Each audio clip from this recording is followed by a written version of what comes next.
Welcome back to luck 4466 channel. ఇవి బుడ్డి బుడ్డి ఆమ్లెట్లు అన్నమాట. హాఫ్ బాయిల్డ్ ఆమ్లెట్స్ చాలా బాగుంటాయండి. ఈ చలికాలంలో వేడివేడిగా ఇలా వేసుకుంటూ హాయిగా చలిని ఎంజాయ్ చేస్తూ తింటుంటే అబ్బబ్బబ్బా ఎంత బాగుంటుందండి. ఫస్ట్ అయితే ఉల్లిపాయలు అయితే కట్ చేసుకుందాం. ఇదైతే నాది కాదండి, మా ఆయన గారు ఎక్కడో తిన్నారంట. వాళ్ళు చేసిన ప్రాసెస్ అంతా సేమ్ టు సేమ్ అలాగే చేశారు. చాలా బాగా వచ్చింది రెసిపీ అయితే. అబ్బబ్బా ఏం చెప్తామండి, బుల్లి బుల్లి హాఫ్ బాయిల్డ్ ఆమ్లెట్స్ అనమాట. ఈ చలికాలంలో ఇలాంటివి తింటూ ఉంటే తినే కొద్దీ తినాలనిపిస్తుంది. మన హెల్త్కి కూడా చాలా మంచిది. నెక్స్ట్ వచ్చి కొత్తిమీరని కూడా చాలా వీలైనంత చిన్నగా కట్ చేసుకున్నాం అనమాట. తర్వాత ఇంకా వీలైనంత చిన్నగా పచ్చిమిరపకాయలు కూడా కట్ చేసుకోండి.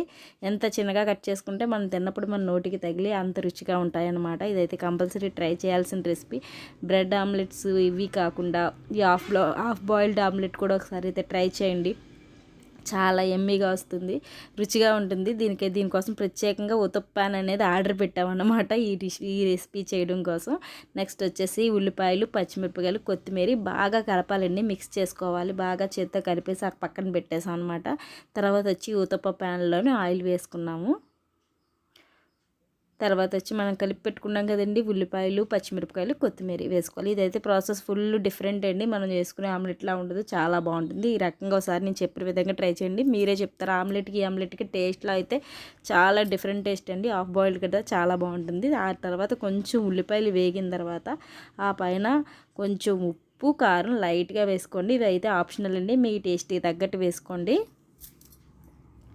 అలా చల్లగా ఉన్నప్పుడు చక్కగా తింటూ ఉంటే అబ్బబ్బబ్బా ఏం చెప్తామండి. ఇలా చూసారా, ఇవి కొంచెం దోరగా వేగిన తర్వాత అలా గుడ్డుని తీసి జాగ్రత్తగా వేయండి చాలు. ఇంకైతే మనకు హాఫ్ బాయిల్డ్ తయారైపోతుంది అనమాట. కాసేపు కాకపోతే హాఫ్ బాయిల్డ్ని మాత్రం నేను ఉడికించకుండా లేనండి, శుభ్రంగా రెండు వైపులా టర్న్ చేసి శుభ్రంగా బాయిల్ చేసామన్నమాట. చాలా బాగా వచ్చింది. గుడ్డు పరంగా కూడా అరగదు కదా, ఈ విధంగా తింటే ఈ చలికాలంలో చాలా టేస్టీగా ఉంటుంది. తర్వాత వాటిపైన మళ్ళీ కొంచెం ఉల్లిపాయలు, కొత్తిమీర, మళ్ళీ కొంచెం కారం, ఉప్పు అన్నీ వేసి మళ్ళీ లైట్గా ఆయిల్ వేసి కొంచెం వేగిన తర్వాత జాగ్రత్తగా టర్న్ చేసుకుంటున్నాను చూడండి. ఇలా అయితే టర్న్ చేయడం మాత్రం మర్చిపోవద్దు. ఇది కొంచెం జాగ్రత్తగా టర్న్ చేసుకుంటే సరిపోతుంది.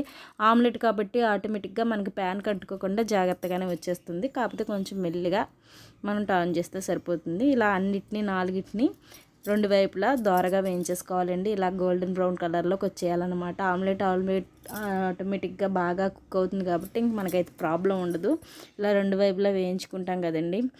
గుడ్డు పలంగా ఉంటుంది. మనకి ఉల్లిపాయలు, ఉప్పు, కారం, పచ్చిమిరపకాయలు, కొత్తిమీర మనకి నోటికి తగులుతూ ఉంటుంది. ఒక టేస్ట్ అనేది చాలా డిఫరెంట్గా వస్తుందన్నమాట. ఒకసారి ఈ విధంగా ట్రై చేయండి. ఇది వచ్చేసి నేను మీషోలో తీసుకున్నానండి, ఊతప్పం ప్యాను. ఇది తీసుకుంటే ఇంకా ఈజీగా ఉంటుందన్నమాట మనకి ఆమ్లెట్ వేయడానికి. ఇంక ఇవైతే రెండు వైపులా వేగిపోయాయి. ఇంకా సర్వింగ్ టైం అన్నమాట. ఒక 10 నిమిషాల్లో చిటికలో ఈజీగా చేసేసుకునేచ్చు. హాయిగా డిఫరెంట్గా కూర్చొని తినచ్చు అనమాట. ఈ చలికాలంలో ఇలా వేడివేడిగా పొగలు వస్తున్నప్పుడు తింటుంటే ఇవి బుల్లి ఆమ్లెట్లు అంటే ఎవరు నమ్మరు, అంత బాగున్నాయి. బుల్లి ఉతప్మాల్లో ఉన్నాయి కదండి. టేస్ట్గా వస్తే చాలా బాగుంది. గుడ్డు పలంగా ఉంది, చక్కగా తినొచ్చు. చక్కగా రెండు వైపులా దోరగా వేయించుకున్నాం కాబట్టి సరిపోతుంది. కొంతమందికి హాఫ్ బాయిల్డ్ అంటే ఇష్టం ఉంటుంది కదండి, వాళ్ళైతే ఇంకా కొంచెం పచ్చిగా ఉన్నప్పుడు తీసేసుకోవచ్చు. నేనైతే బాగా దోరగా వేయించాను అనమాట. రెండు వైపులా కూడా చాలా బయట అయితే క్రంచీగా, లోన్ అయితే సాఫ్ట్గా, ఎగ్ అయితే బాగా కుక్ అయ్యి చాలా బాగుందండి. మేమైతే దీన్ని ఎంజాయ్ చేస్తాం. మీరైతే నా ఛానల్ అయితే సబ్స్క్రైబ్ చేయడం అయితే మర్చిపోవద్దు. మళ్ళీ ఒక డిఫరెంట్ రెసిపీతో మీ ముందుకైతే నేను వస్తాను. ఓకే, సబ్స్క్రైబ్ చేయడం మర్చిపోవద్దు. Subscribe my channel.